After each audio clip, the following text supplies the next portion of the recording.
Hey guys, here's a mess. Welcome to episode 11 of the Purl Passion podcast. I'm just gonna wait here and see if we get a couple of people coming on because I kind of feel like I'm talking to myself when I can see the 0 that nobody's watching.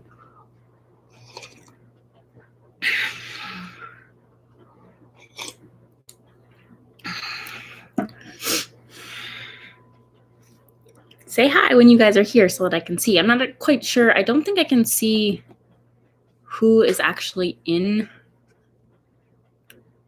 the live unless you guys talk to me. I'm not sure how to see it. So yeah, if you guys are here and you want me to know that you're here watching, let me know. But yeah, it's been 2 weeks since last podcast. Let's see what's been going on. It's been busy. It's been a busy 2 weeks. My husband officially has one more day left of meetings and he is done for the summer, which is exciting. If you guys don't know, my husband's a teacher, so his last day with the kids was on Monday.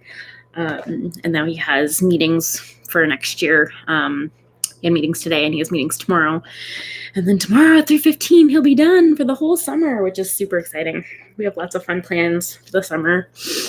We got Alex in a couple of camps. Really small camps, they're like for 2 hours, but that's all they have available for kids that are, 4. But yeah, we have Alex in a couple of camps, and we checked out the library, and we got him in a reading club, and we found out that there's like reading in the park, and there's all kinds of cool stuff going on in the summer that I can still, do that are, COVID friendly, I guess. Isn't this the cutest mug ever? For reference, it is as big as my head. That is the first good thing about this mug. It's huge. It's massive. It fits like at least 2 cups of coffee in it. The second good thing about this cup is that I got it for Christmas from my in-laws, and they painted it for me, which is super awesome.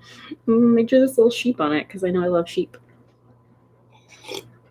So yeah, this is the best cup ever. It's my mommy's tired cup. Mommy's tired and chugging coffee. I spent the morning at the park with a couple of friends and the kids, and we played in the splash park, and it was lots of fun. Yeah, so I'm tired out. This afternoon I did some cleaning and read some books with my kids. It was a busy day. But yeah, my house is a mess. I dare not turn the camera around. I was able to neatly organize this small space around me so that there wasn't stuff chucked everywhere. But everything from this small space also went that way. So I really like those. It's like one of those memes where it's like mom Instagrammers and then they have this picture of this beautifully decorated house and everything's perfect and spotless and clean, and then it shows what's behind the camera and it's just giant mess. That's my house right now. But yeah. We're super busy the last couple weeks. I actually haven't been getting a whole lot of knitting done. I have been trying to get some cleaning done. We are trying to clean out our house a little bit. We're going to have a yard sale or garage sale. I don't know what you call it. Depends on where you are, I guess. Depends on whether you have a garage or not. In Nova Scotia, we didn't really have a garage, so we always called them yard sales, and people just put their stuff on blanket on the lawn and people just came and bought it. But here they call them garage sales, and everybody has garages and you go into people's garages and buy stuff. But yeah, so we've been going garage sailing, and I've been trying to collect up some stuff for dyeing. I got acid dyes, which I'll show you guys in a little bit here. So I'm super excited to be able to try those. But yeah, I'm cleaning out my basement. My basement currently is basically just a storage ground. Basically, you can't even walk down there. There's an entire bedroom down there that's just full of stuff. So I'm hoping to be able to set up some sort of a temporary home for all my dyeing stuff so that I can kind of do my mixing and stuff with my acid dyes in my basement. So I'm trying to clean that up down there and get rid of some of the stuff. So yeah, we're going to have a garage sale soon once my husband's able to come help me do some cleaning, and we're going to just get rid of a bunch of crap, because I find that the more stuff you have, the harder it is to keep things clean. And I'm just tired of like clutter everywhere. My kids have too much toys and there's too much baby stuff, and I'm just getting rid of whatever I can. That does not include yarn. I've already explicitly told my husband that this yard sale and our attempt to try to be more minimalistic does not include yarn. I'm not going to get rid of any of my yarn. Well, that's not true. Maybe I'll put a couple of, skeins that I bought at Walmart that I don't really want. But other than that, I'm not really getting rid of any of my yarn. But yeah, that's been super fun. I hired a personal trainer, which is kind of cool. We had a trainer come to our house, and we kind of just had a discussion with her. Next week, she's going to come and do a fitness test, which I'm super nervous about because I am not a fit person. Don't tell. And I just had a baby a couple months ago. So yeah, fit is not exactly, a word that is used to describe me these days. But yeah, she's going to come and do a fitness test and kind of put together a program for us. We're not necessarily going to meet with her and do training, but she's going to put together a program for us that we can kind of do at home and throughout the summer and try to get off my baby weight and try to get myself back into shape. Yeah, for me, it's kind of just about the fact that I just kind of feel sluggish. Walking up the stairs, doing laundry makes me tired. I just want to get back into shape, get back into my old clothes again. So yeah, that's exciting, and I'm super nervous about it because I've never really worked with a personal trainer. I've never done a fitness test other than like maybe a fitness test in high school gym class when I was 17 and could do things.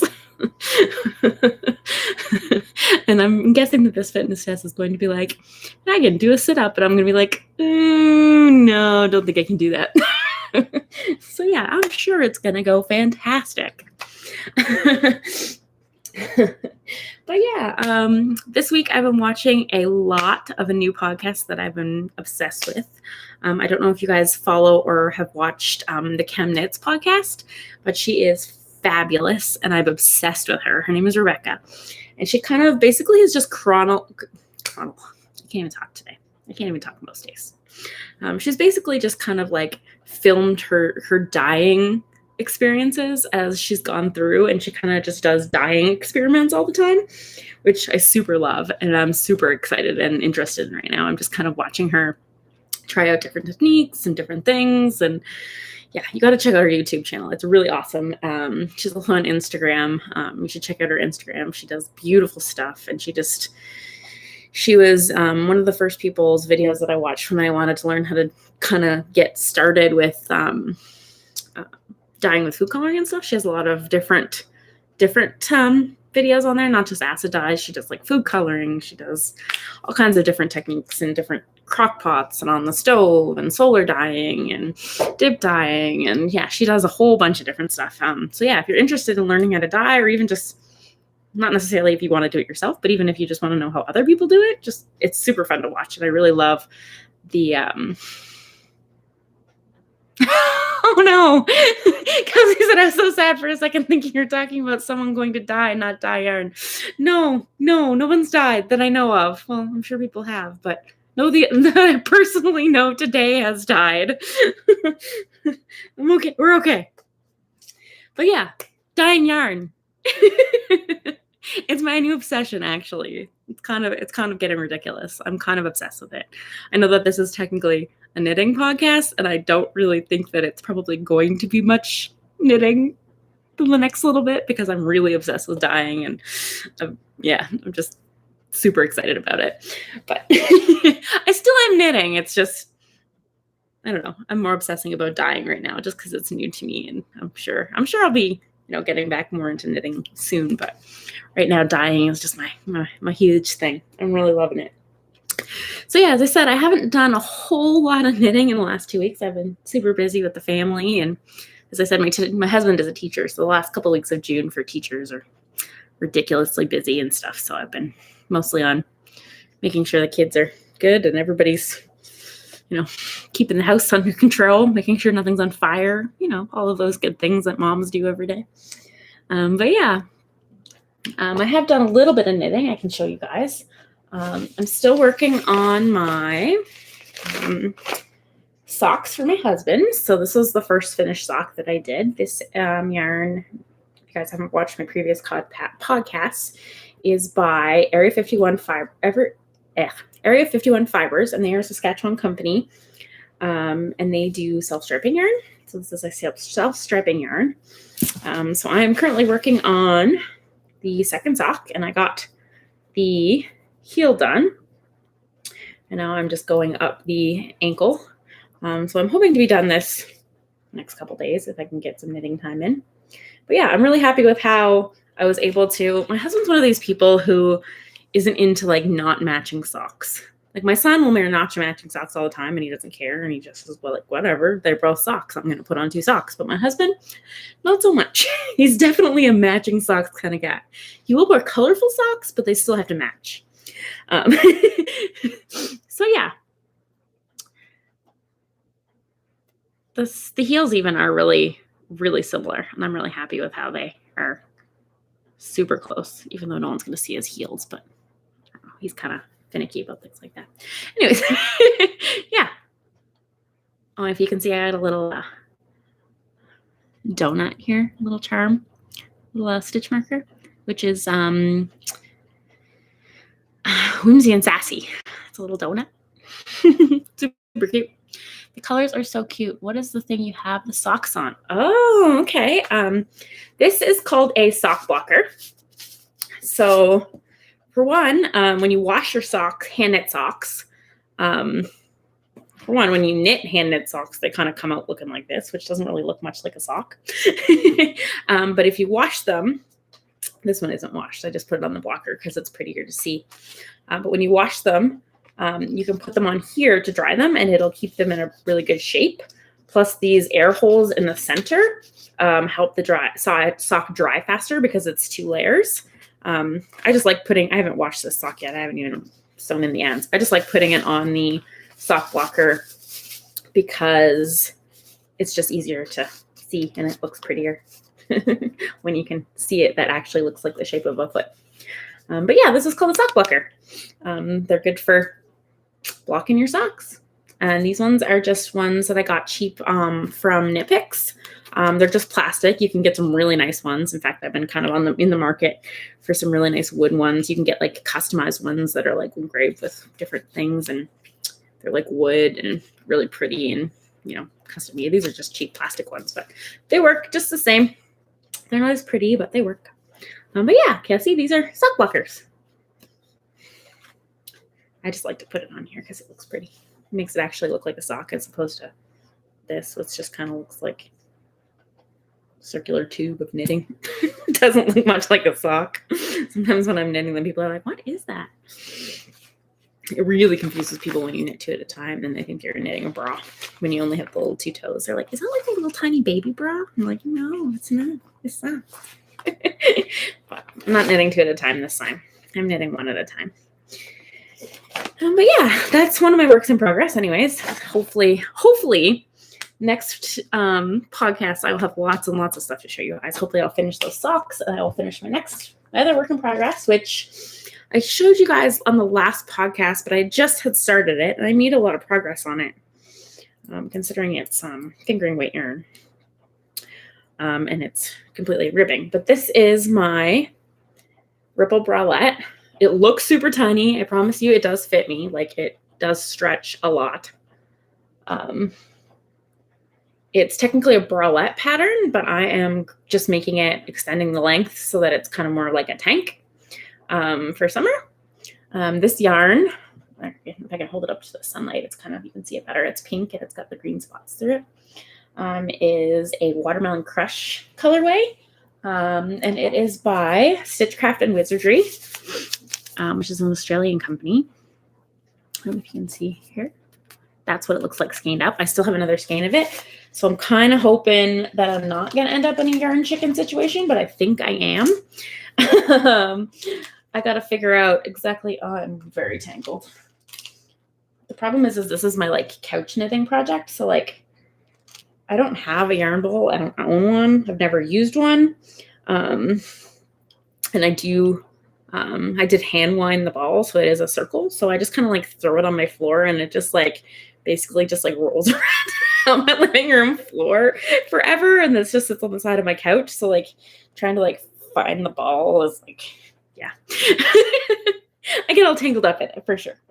But yeah, this is going to be a tank. So I have a little bit further to go before I start the, it's basically just got like the triangle cups, like a, like, that triangle at the top. So I have to decide when I want to start those, but this is what I got left. So I'm kind of hoping that I can get all of this done with this ball. Hoping, because I was hoping that I could take this one and make a matching pair of shorts, because this is the Ripple Bralette by Jessie May. I think it's Jessie May Designs. I'm not positive on that, but I'll link her in the comments below. And yeah, she has also the Ripple shorts that go with it, which are super cute too. So I thought it would be really awesome to have like the tank and the shorts to match. So I'm really hoping I can do that, but I may end up having to order another skein of yarn and hoping that it matches, but we'll see. But yeah, we'll see how that goes. I will update you on my yarn shaking game next week, hopefully, or 2 weeks from now when I do an next podcast. Yeah. I don't know. Like it's getting to the point where I'm almost like, I don't know. I think I have probably like maybe 3 more inches. And then like the little triangles and the straps. So I don't know. I think it's going to be close. Technically, I do have the second ball, which I can start, but I don't know. We'll see. We'll see how it goes, I guess. But yeah, I've been working on that a lot. I find it's been going really slow. It looks super small, and it doesn't look like it's a lot of knitting, but it actually is. I think it's like 180 stitches around. It's just because it's all ribbing. It kind of has been taking a lot longer. And it does stretch, like super stretch out. I do that too. Great entertainment for the cats. Yeah. The only problem is when it goes out of the couch, and then I can't get it, and then it gets tangled around stuff, and then I try to find it. I don't ever try to find it, actually. The only time I ever try to find it is when I'm doing this podcast, because then I like have to like pull it out and move it. But yeah, it just kind of stays under my couch most of the time. Honestly. It's a good thing I wash my yarn or my projects after I make them, because it's probably dusty. Because it's probably dusty under my couch. But yeah, those are the 2 things that I'm really working on right now. I still have my my sulfated sweater that I'm working on, but I haven't made any progress yet. I finished the body. I showed you guys that on the last podcast. I finished the body, but I haven't started the sleeves yet. I'm trying to decide what needles to use, because I'm really struggling with needles right now. The needles that I'm using for this are a size 4, US 4. And as you can see by looking at it, like if I were to like actually do this and knit it, like the cable is way too long. It like stretches out. It's okay. Like it's not super long. It is decently comfortable to slide the stitches around, but it is longer than it probably should be. I really need a shorter cable. Plus, this is like the worst knitting needle I have ever used in my life. Somehow, I have 3 sets of interchangeable needles. Somehow, all of the 4s, and they all have 4s in them, somehow they're all missing. 2 of them are wood and are broken because I sat on them, because the 4s are so tiny, right? You just break them. I've had them for many, many years. So yeah, 2 of my wood sets are broken, and then I have a metal set, which I just don't know where they are. So I had to pick these ones up at Walmart, and I hate them. I absolutely hate them.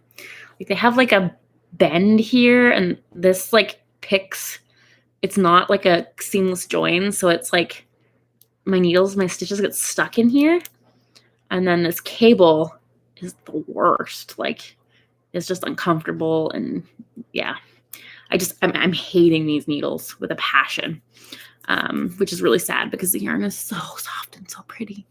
But yeah, it is definitely time for me to buy a set of Chia Goo needles. Chigu, if that's Is that how you say it? I don't know. I know how to spell it, but I don't know how to say it. Chiagu? Chow? Yeah. You know what I mean.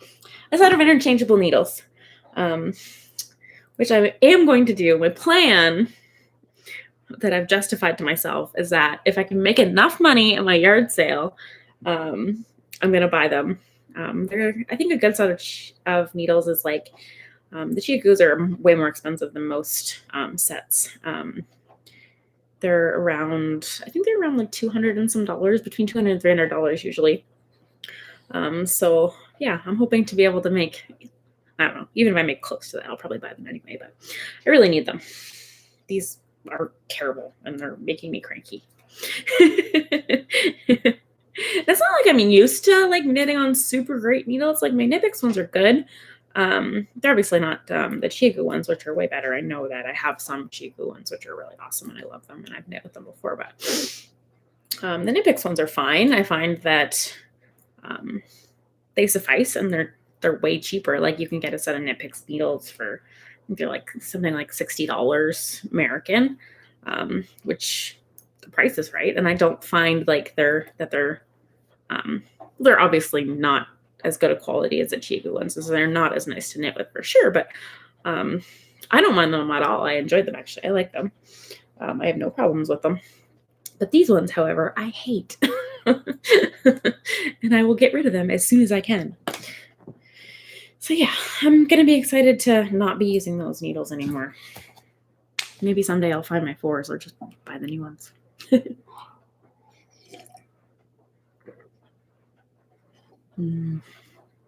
Coffee.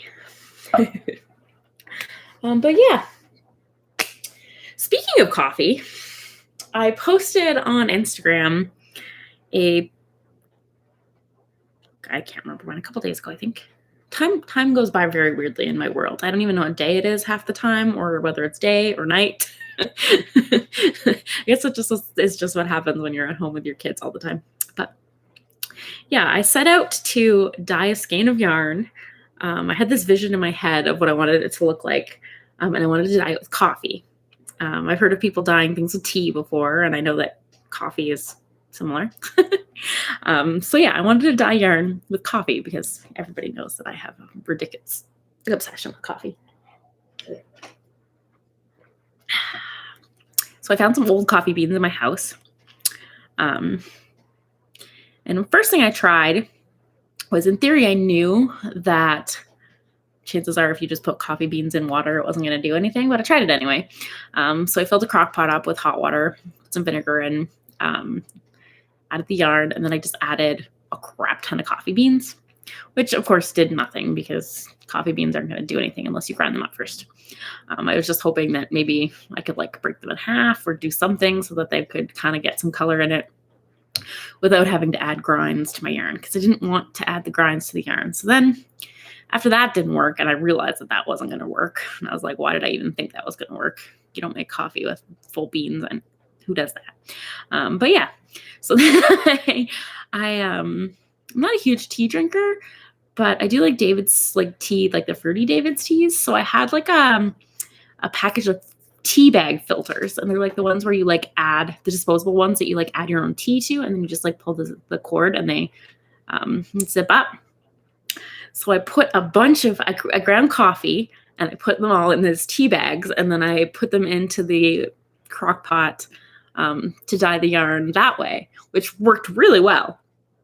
But the problem is that once I finished and pulled it out, I wasn't exactly happy. I wanted something a little bit more. It was a solid brown color, which you could expect from coffee. But I wanted something a little bit more tonal. I wanted there to be more of like a variation in the brown colors. Like I was trying to kind of get something a little bit more interesting rather than just like a solid brown yarn that was coffee colored. I was trying to get something with a little bit more variation. So then I let that dry, and then I decided I was going to re-dye it. So I basically took some old coffee beans, and I ground them, like I put them in my grinder and I put it on fine, and I ground them like a million times. I just kept grinding them until it was basically like a tiny, tiny fine powder. And then I put it in my French press, and I added hot water, And then I left it on my counter real quick. Which, yeah, everyone was just like, Megan, what are you doing with this coffee? Why is this here? I'm like, don't drink that. I'm pretty sure my husband tried to drink it several times. Well, not tried to drink it, but was like, I could drink this. This is coffee. Should I drink this? But yeah. So then I left it there for a few days, and then I basically just poured this coffee sludge onto the yarn. And because it was in a French press, some of the grinds did go through the filter. So there was some grinds in directly on the yarn, which I had to wash it out really well in the end. But I did kind of get a little bit of a variegation that way. Not as much as I wanted and not as much as I had hoped, but it does have a little bit of variegation to it. So yeah, this is the color that it's really hard now. Like when the sun's going down, I have to stop filming this at like 8 o'clock at night because the sun is going down and it's kind of getting harder to see the colors. But yeah, I'll post a picture of it too. So you can see there is a little bit of a variegation. Like there's some darker and lighter spots in it. It's got a little bit of variegation to it. But yeah, it's just a solid, pretty brown colored yarn. Oh, and after doing this on camera many times and realizing how bad I am at winding skeins, I finally went on YouTube and found some tutorial videos on how to wind skeins really well. So I can give you guys a quick tutorial as I do this. Does it smell like coffee though? I wish. It doesn't. I wish it smelled like coffee. I would love that it smelled like coffee. Because you put, because I used vinegar as the acid to set the color. It kind of smelled like vinegary coffee, but then I had to wash it really well in order to get any of the remaining grinds that were kind of stuck in it. So it doesn't really smell like coffee anymore, sadly. I would really like it if it did, but it doesn't. But I am going to knit something with it, and I'm going to love it because it's my coffee yarn, and I'm just obsessed with it. But yeah, I'm going to show you guys exactly my new way of doing this. I haven't tried it on a full skein yet. I did minis, but yeah, so twist, twist, twist, twist, twist, twist, twist, twist, twist, twist, twist, twist. And the tip that I got was if you put it under your chin and then put it through. Oh, nope, nope, nope. Hold on. I take that back. Do it again. I think I twisted it too much. There we go. You put it under your chin. You hold it with your chin, and then you put one end through the other end, and then you hold these with one hand, and you kind of put your hand in here, and then you just kind of let it twist. It works way better with minis. But yeah, that was my tip. The chin tip really helped me. I was really able to do a lot better with the winding the skeins when I was able to tuck it under my chin and hold it kind of. I was kind of like needing a third hand. But yeah, this is my coffee yarn. I'm pretty proud of it. I kind of love it, even though it didn't turn out exactly as I wanted. And I do wish that I still could get like a deeper brown spots in here. And you know, I'm kind of a stubborn person. Anybody who knows me knows that I'm a super stubborn person. So I may not be done with it yet. I may think of another way to get that deep, deep, dark. Like, I drink black coffee. And like, I don't know if you guys can see that without me like spilling it. But like, it's black coffee. I want that color in my yarn. Of course, I could cheat and just add acid dye or food coloring, but I'm not going to do that. I want to achieve a tonal, darker brown color with actual coffee. It is my goal, and I'm going to do it. But yeah, I got some thinking to do. I got to figure out how I can get that brown color to really, you know, come through. And I obviously could just like chuck grinds on it, but then I don't want to add too much grinds on it because I don't want it to be all grindy and gross, and it's really hard to wash them out because it's yarn and it sticks. But Yeah, stay tuned for that one. I may do some more to it. I may give up. I don't know. We'll see. I'm pretty stubborn. I don't think I can let it go until I accomplish what I set out to accomplish. But yeah, as I said, I have now been purchasing stuff to actually dye yarn with acid dyes, which terrifies me. One, it terrifies me because the fact that they're called acid dyes is scary. The fact that you have to wear a respirator is scary. And the fact that it can dye things is scary. Because, yeah, I'm a klutzy person and I make messes all the time. And I don't know, I was nervous about using food coloring, but I got a little bit more comfortable with that once I realized that it wasn't getting everywhere all the time. And then once I got a little bit more comfortable with food coloring, the thought of going to acid dye scared me, just because there's so much more. They're actually a chemical, so you have to have protective wear. But yeah, I broke down and I bought one. You need goggles. So styling goggles. I got those. I'm all set for that. And I got this respirator, which I know people probably do dye yarn with smaller masks, but I don't know. I'm used to wearing a normal mask now because of COVID, so I figured I'd stay on the safe side and get a really good one, and then I wouldn't have to use disposables or, I don't know. I just thought, yeah, the thought of having acid dyes in my lungs doesn't make me feel happy, so I bought a really good respirator, which makes me look like an alien.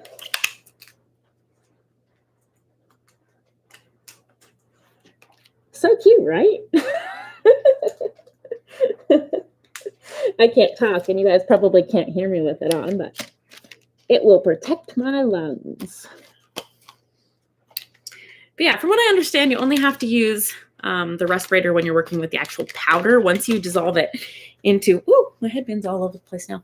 Once you dissolve it into a liquid and kind of mix it up, then you don't necessarily need to wear the respirator, which is good, because my plan is to kind of mix it in my basement into the liquid and then be able to kind of dye upstairs in my kitchen, on my kitchen table, because my kitchen table is toast anyway. My kids have destroyed it. And by kid, I mean Alex, because Ellery is, 3 months old and hasn't quite yet had the opportunity to destroy it, but I'm sure when she can, she will.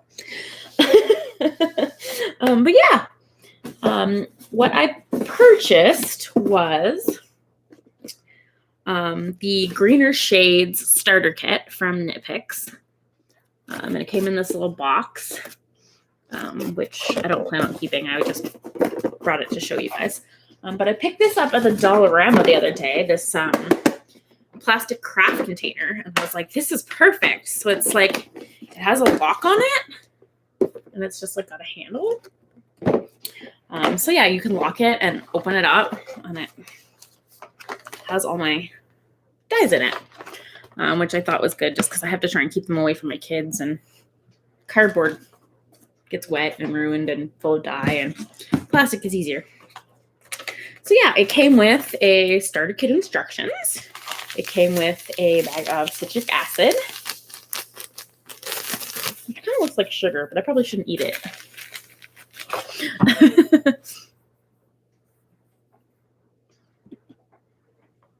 My computer's doing this weird thing. I'm trying to fix it. Just give me a second here. I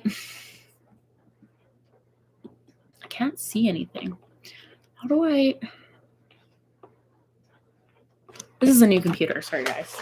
I'm trying to figure out how to turn up my contrast on my computer because I can't see. There we go. There we go. That's much better. Because I don't have it plugged in. It was going into like power battery save mode. So like my screen was too dark and I couldn't actually see what was going on. But yeah, I got these dyes. And the citric acid. I have 9 in total. There is a midnight black. There is a ruby red. There is a amethyst purple. There is a Amazon green. There's a coral reef aqua. There is a flame red. So I guess there's 2 reds. That's kind of cool. There is a river blue. There is a sunset orange. And there is a sunshine yellow. And each jar has a 1/4 of an ounce in it, which, according to the instructions, is enough to dye 13 pounds of yarn, which is a lot of yarn. So yeah, I have 9 different colors. My plan was, to begin, I was just gonna try and dye like a solid color with each one, just so that I could see what color comes out when I dye, like what color each one makes when I use it. So I wanted to make some minis. Yeah, I was going to do 9 different mini skeins of each color, just so that I could kind of get a sense of what each color turned out like and looked like before I started, mixing things and kind of making my own colorways. I have lots of things planned. Like, my head I'm the kind of person that when I get something in my head just goes and goes and goes, and I can't shut it off. So, like, ever since I started all this dyeing thing, there's just so many ideas running around in my head now that it's just like overwhelming to me sometimes. But yeah, I already have planned colors and colorways and like collections of colors, and I'm super excited about it. But I'm going to start off with just doing a little mini of each color, just to see exactly what the colors come out like before I start kind of playing around and mixing and matching colors. But yeah, that's the dyes that I got. I got a whole box. I have it right here. Of yarn. I bought, I got this all from Knit Picks, which is not necessarily the most cost-effective thing to do when you're in Canada, because paying the exchange really sucks. But I had a gift certificate, so that's kind of where I started. But yeah, I got 20 skeins. You can buy, they sell bulk bare yarn, so you can buy 20 skeins at a time. And I think it depends on what kind of yarn you want to purchase, but the skeins are approximately $150-ish for 20 skeins of yarn. So I got the Swish worsted weight, 20 skeins of that. I wanted some worsted weight because I want to make some sweaters for winter. So I want to dye up some sweater quantities of yarn for winter for my family, which is exciting. But I also got 20 skeins of the Felici fingering weight yarn that they have, which is my favorite sock yarn that Knit Pick sells. It is a 75% superwash merino and 25% nylon, and it's just a fingering weight. It's 100 grams, and you get 20 skeins of those. So I have 40 skeins of yarn to dye now, which is a good start, I think, for playing around with anyway. But yeah, I wanted to do, like I said, I wanted to try out each color and see what each color came out like when, it's hard to tell when they're in the jar, but I wanted to kind of see what each color came out like. So I wanted to do each color, but I didn't want to use 9 full skeins. So I wanted to make mini skeins, which I successfully did. I kind of had to figure out how to make mini skeins and kind of figure that one out. But I successfully made 10 grams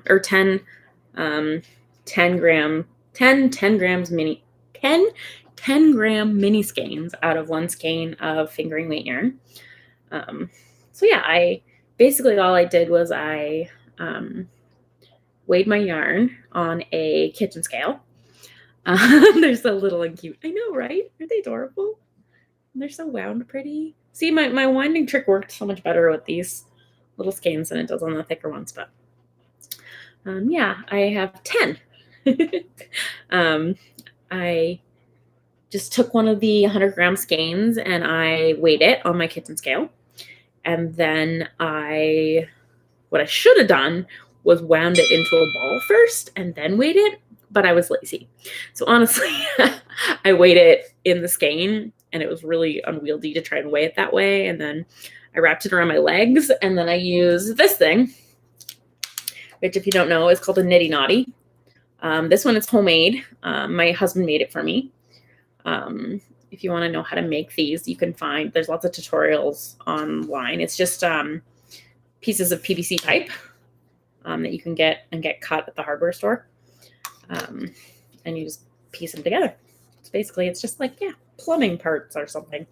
I basically just gave my husband the instructions that I printed off online and told him to go to the hardware store and figure it out. And he did. So yeah, it's basically just, it comes apart. And you just put it like that. Twist it so that one is going one way and one is going the other way. And then you kind of, let me see if I can find some yarn to wind around it so I can show you guys. You start on one end and then you just kind of hold it and then you wrap it. Whoop. Like this. So you go over one bar, around this bar, and over this bar. And then if I show you guys, you can just, so it kind of looks like that. This is really a tool for spinning yarn so that you can skein it up after you're done. When I kind of got into spinning a little bit way back when and had my husband make this. So I kind of just had it. So I pulled it out and then you just pull one of these off and then you can kind of just take the yarn off. And it, if it's not attached to your knitting, comes off in a nice little skein. All wound up. But yeah, like I said, I should have skeined it up into I should have like wound it up into a ball first instead of trying to like put the skein around my knees and like wind this with one hand and like keep weighing it. And it was a little cumbersome, especially when I was doing it when my husband wasn't home and I had a baby on the floor on the play mat and my 4-year-old watching TV. And yeah, I was trying to get them all done. It was all fun. I got it done. Anyways, it took me a while, but I realized after a while that it took me exactly 25 full wraps of the Nitty Dotty to make a 10-gram mini. So after a while, I was able to figure that out and not have to weigh it all the time. So I was just weighing it to see if I had 10 grams. But yeah, once I figured that out, I just was able to wrap it 25 times and then I was good. And then I weighed them all to make sure that they're accurate. So yeah, I have enough little skeins that I'm gonna dye one of each of my colors. So next podcast, I should be able to show you guys what colors I came up with. I guess not what I came up with. It's just what color comes out of the jar. It's not like I'm mixing anything. I'm just, I guess the concentration of the dye I'll have to figure out. But yeah, I got all these cute little minis. And actually, I found it really weird. But when I weighed it, I don't know if it's my scale or if the actual skein, when I weighed it, was 106 grams originally. So it says that it's 100 grams on the label, but it was actually 106 grams on my scale. So these are each 10 grams on my scale.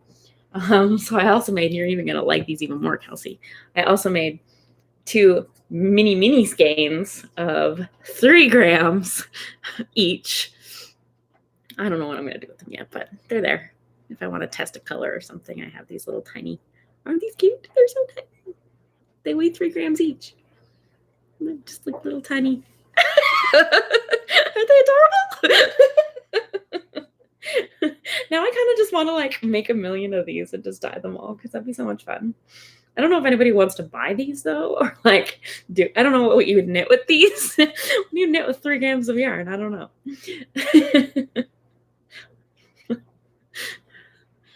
Oh my God, yarn earrings or necklaces. Oh, that'd be so cute. I could do that. I could even make even smaller ones. They're so cute. But yeah, they're adorable. I love them. I don't know what I'm going to do with them. Just look at them. We'll dye them. Something. But yeah, that's my new plan for now. It's my plan that I'll show you guys before next week. I'm committing to it now because if I commit to it to you guys, I'll actually get it done. But since my husband's done work tomorrow and he'll be home all summer, I'll be able to do it and get them all dyed up. So yeah, I'm gonna dye those 9 colors and just see what I have to work with to mix. So that's exciting. I knew that this podcast was going to be a little bit lighter on the content because I hadn't knit a whole bunch and I knew I had a lot of dyeing stuff that I was preparing to do, but I haven't yet been able to do anything that I can show you guys. Dye them and make dorky yarn jewelry. I will buy all of them. On it. I'll do that. I'll buy like a chain or something and just like put a little tiny mini skein that's dyed on a chain. On a necklace. I think that would be adorable. I would wear it. Who wouldn't? Anyone who loves yarn as much as I do would wear it. But yeah, I posted on Instagram and Facebook that if anybody had any questions that they wanted me to answer on my podcast, that I would answer them live on the podcast. So I got some questions that I'm going to answer. My first question was, how did I start dyeing and would I do a tutorial for beginners? So how I first started dyeing was, honestly, I saw someone on Instagram dyeing with food coloring with their kids, and I thought, what a creative way to get my kid involved in my passion and get him, being able to participate. He's really young, right? He's starting to learn how to knit now, but he doesn't really have a whole lot of patience. But mixing colors is something that kids love to do. So I kind of wanted to do that and bring him into my passion a little bit and get him to, kind of experience that. So that was kind of like the first thing that made me really want to learn to dye. And then I got a kit for Christmas for my in-laws that had all these natural dyes and some bare fiber. So I dyed a couple of skeins. I should have brought them to show you. I posted them on my Instagram a long time ago, but maybe I'll bring them next time to show you guys my not so good first attempt. But yeah, they turned out like a gray color. They're not the prettiest yarns, but they were my first attempt at dyeing, and I was dyeing with natural, I can't remember exactly what I used. One of them was like ground up bugs. It was like this really cool kit. I think the kit was by Love of Color. My in-laws purchased it at a yarn store in Ontario. And yeah, it had all the stuff that you needed to dye with these natural dyes. One was like ground up bugs. One was just plant fibers. I think there was like different flowers and stuff like that was in it. So yeah, I practiced with that once. And the colors they're pretty, but they're natural dye fibers. So they're very muted colors, and they kind of just turned out. I tried to make like a purpley yellow one, and it kind of just turned out gray. But I will show you guys that sometime. But yeah, that's how I started out dyeing. And then I had a Knit Picks gift card that I gotten for Christmas. So I just was like, you know what? I'm just going to order a bunch of bare yarn and pick up some Kool-Aid, and me and my son are just going to try it out. And that's what we did. And it was a lot of fun. And as for would I do a tutorial for beginners, I thought about this, and I am very, very far from an expert at dyeing. I barely know what I'm doing. I'm terrible at it. So I'm not necessarily going to do a tutorial for beginners on how to dye. But if you're interested in tutorials on how to dye and proper dyeing techniques and all kinds of different dyeing techniques with different types of dye, different types of heat sources, check out ChemKnit's YouTube tutorials because they're amazing. But I have decided that I am going to do I wouldn't necessarily call it a tutorial, but a video of me and my son dyeing some yarn. I asked his permission and he said he wanted to do it. So I'm going to film a video of me and my son dyeing some yarn. We're probably going to use, his new thing is that he wants to try Gatorade because Gatorade is colored. So he wants to see if he can dye yarn with Gatorade because the popsicle experiment worked okay. So now he wants to try Gatorade. So we'll probably try to use some Gatorade and some food coloring. But yeah, I am going to film me dyeing and how I do it with my 4-year-old. Because yeah, I'm not an expert at dyeing, but I have successfully been able to incorporate my child and make it a fun experiment for us. So I know that's, might be something that other people, might find fun to do with their kids. So yeah, more of a how to dye with kids as opposed to how to dye, because like I said, I am not very good at it and just learning myself. And I'm still, watching all kinds of YouTube tutorials myself and trying to figure things out. But yeah, I am going to dye just because someone suggested I am going to dye a video or film a video of me and my son dyeing yarn. So yeah, stay tuned for that. Hopefully I'll get that out soon. And I think I convinced my husband to edit it for me, because one of the reasons why I do these live instead of doing a video and then posting the video is because, one, I like to interact with people on the chat, which I find more fun because I can actually talk live with people and people can talk to me and ask questions and do all kinds of stuff like that. But the other thing is that the concept of editing videos both terrifies me and I don't have time. To be frank. I have 2 kids and a lot of stuff going on in my life, and I think filming and editing videos takes a long time. I honestly don't even watch these videos. I do them live and then I never look at them again. Because if I were to go back and watch myself, I would immediately delete them, because I'm a very anxious person and very self-conscious. So if I ever were to watch myself in these videos again, I would probably just delete it and be like, oh my God, what was I thinking? I'm terrible.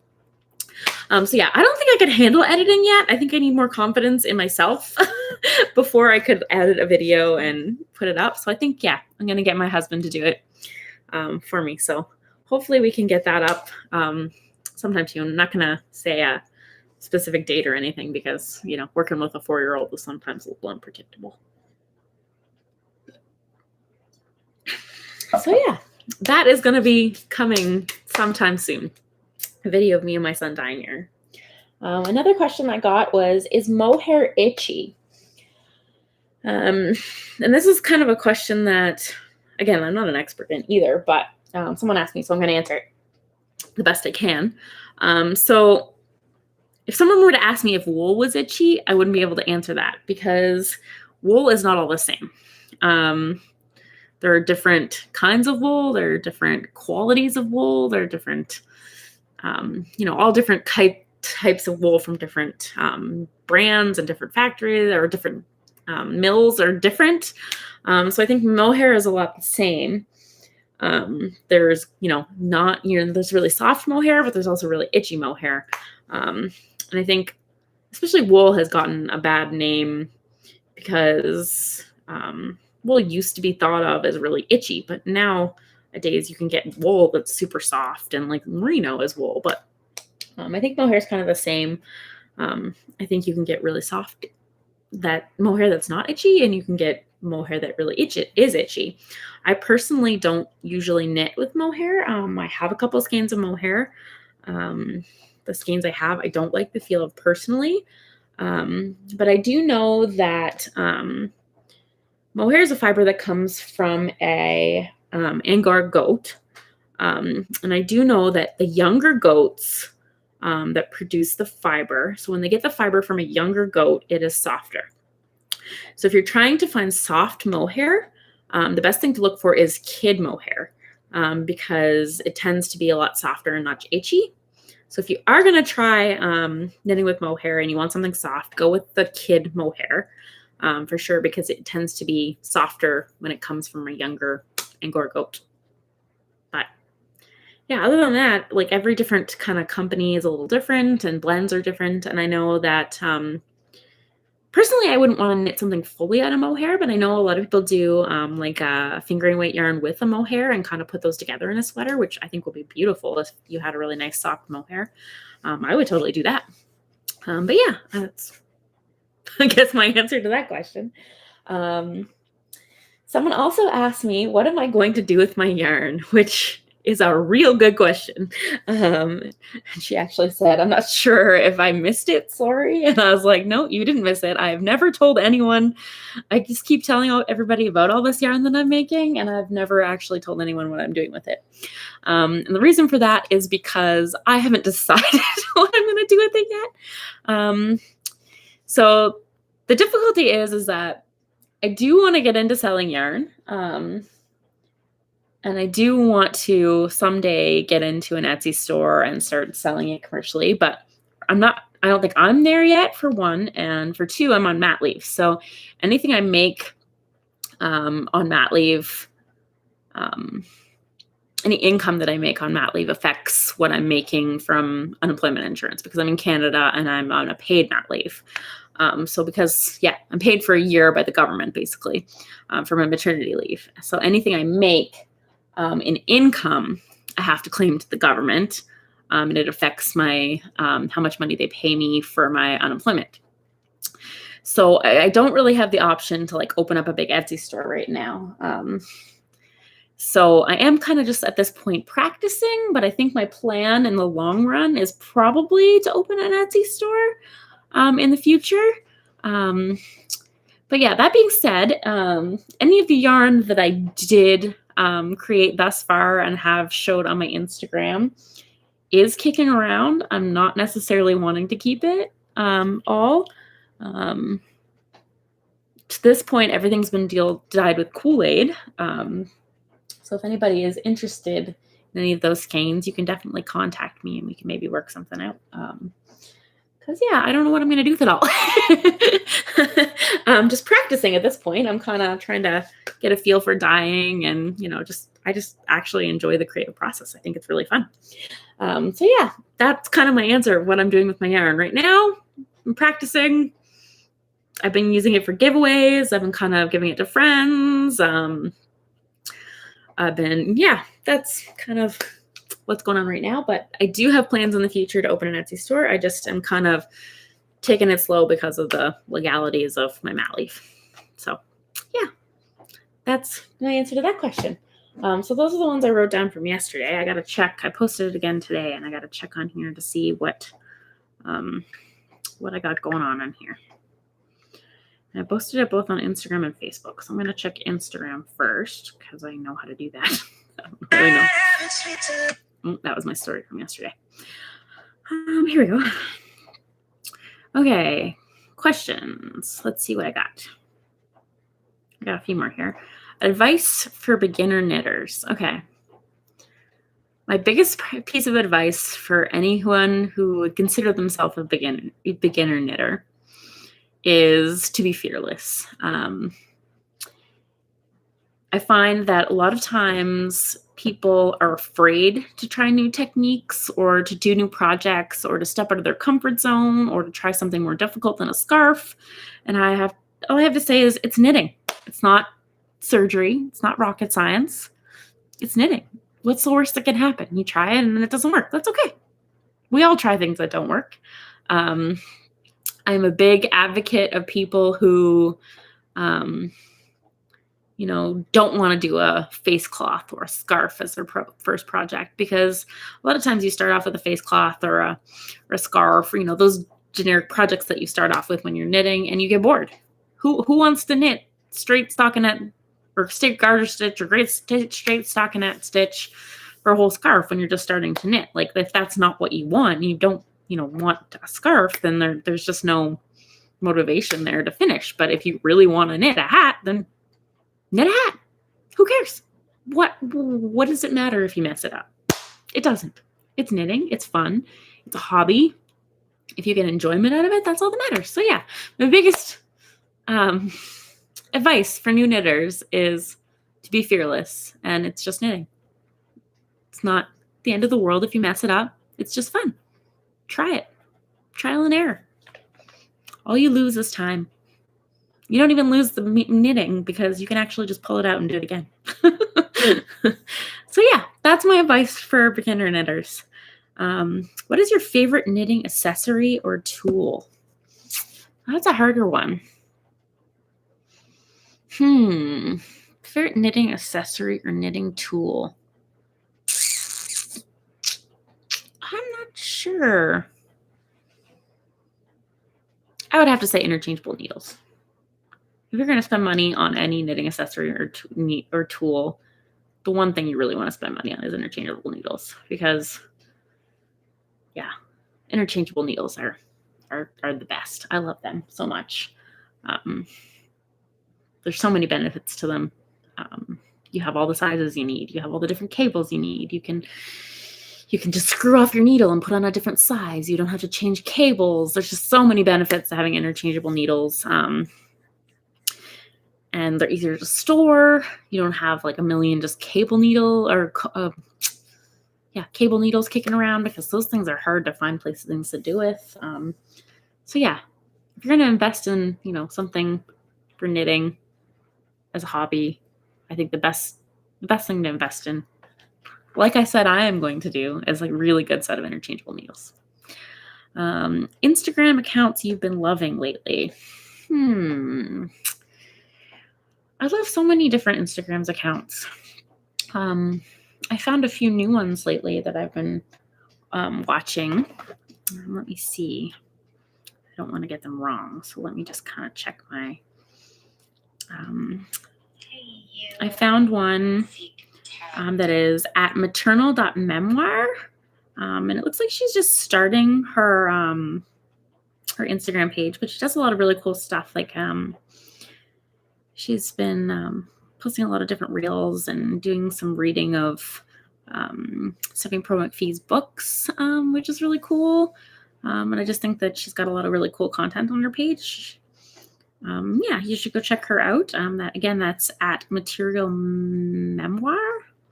I'll link it below so that you guys can see too. But yeah, she's kind of the one person that I've been looking at the last couple days that have been new. I've been really liking the Mother Purl at Mother Purl 1 Instagram. I really like following her. I think she's a really cool person. She has a lot of unique content. She spins, she dyes, she does a lot of really cool stuff. I think she's just a really cool person. Who else? There's so many different people. Obviously, the people that I consider my friends and have talked to frequently, I follow them a lot. Obviously, Direwolf Yarn Co. I follow her a lot. Breaking Yarn, I follow her. Yeah, lots of different people. And someone who's not knitting related, I follow Laura Cleary. It's at Laura Cleary. She's a mom and kind of a comedian.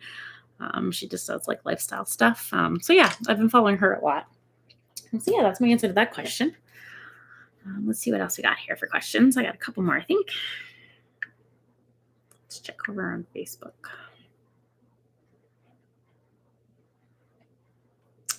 I gotta figure out how to open the Facebook ones. Because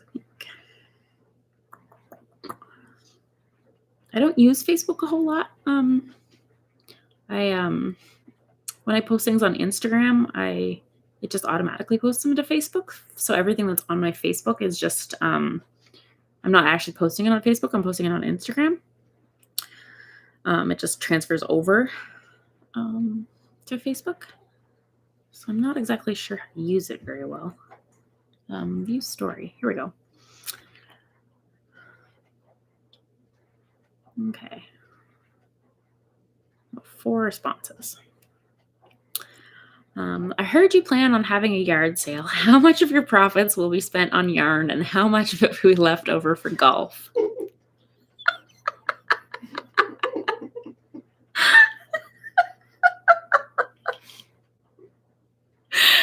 Okay. That would be my husband who asked that question. You can't tell he's laughing at me currently. He's like sitting right there laughing at me. So yes, I will answer this question. The question again was, I heard you plan on having a yard sale. How much of your profit will be spent on yarn and how much will be left over for golf? First part of the question, how much will be spent on yarn? None. Because I'm going to spend it on needles. Second part of the question, how much is going to be left over for golf? It depends on how much we make. If I get my needles set, then you can have the rest. Sufficient answer? Yeah. Next question.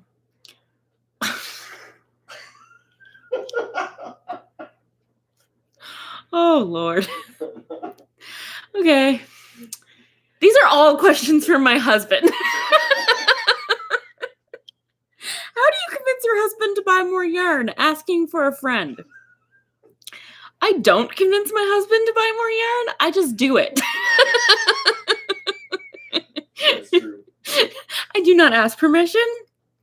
And sometimes I do the trick where I say, hun, today I ordered like $1,000 worth of yarn. And he's like, oh, what?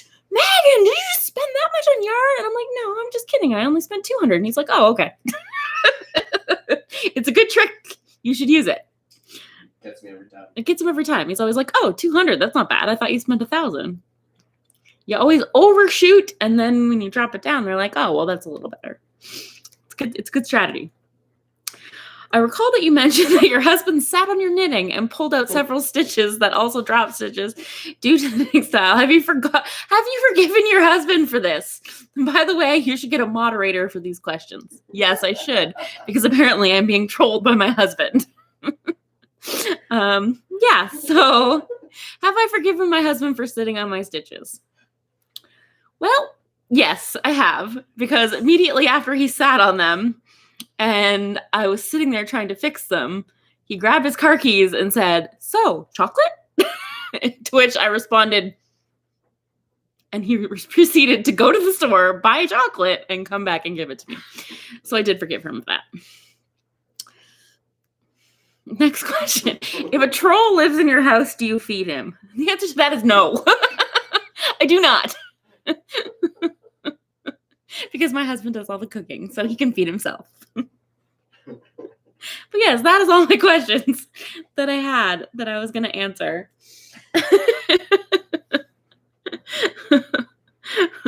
Even though half of them are for my husband.